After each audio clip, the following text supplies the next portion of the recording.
Biographie de Santiago Ramón y Cajal, prix Nobel de médecine 1906.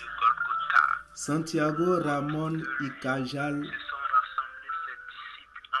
était un homme de visage pâle et pensif, sa barbe d'argent traversant lentement les ombrages verts et frais de la cour de l'école de médecine de San Carlos de Madrid.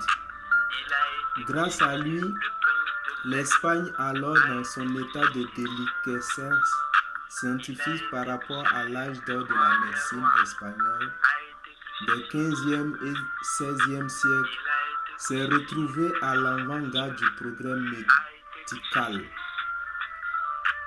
Antonio de Gimbernat au XVIIe siècle, Cajal au XVIIIe siècle ont pu en partie redonner à l'Espagne ce que le dénuement scientifique lui a fait perdre. Mais ce fut Cajal qui lui valut un regain de la renommée. Cajal est né le 1er mai 1852 sur la terre sauvage et lugubre d'un ameau recouvert de poussière de la province de Navarre. Son père était médecin de campagne. Élève indolent, même médiocre, Cajal quitta l'école pour travailler comme apprenti, d'abord chez un coiffeur, puis chez un cordonnier. Se corrigeant, il reprit les études et se tourna vers la médecine. Il commença par exercer, s'intéressant à l'anatomie puis à l'histologie, pour finalement s'adonner exclusivement à l'étude des tissus nerveux et devenir professeur d'anatomie, d'abord d'histologie ensuite, à Saragosse, à Valence en 1885, à Barcelone en 1887 et à Madrid en 1892. Un demi-siècle après, l'œuvre de Cajal est encore source de connaissances incontestées.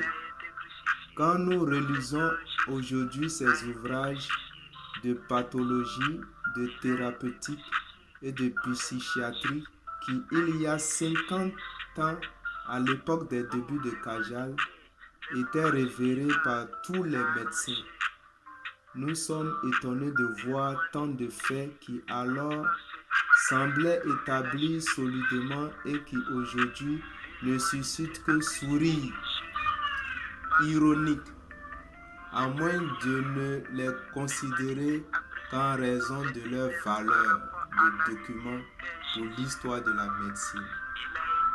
Cajal était un homme pauvre, son seul capital était ses idées. Pour faire connaître ses découvertes, il lui fallut créer sa propre revue, la Revista Trimestrial de Histologia Normal y Pathologica. Lorsqu'elle parut pour la première fois en 1888, elle fut écrite et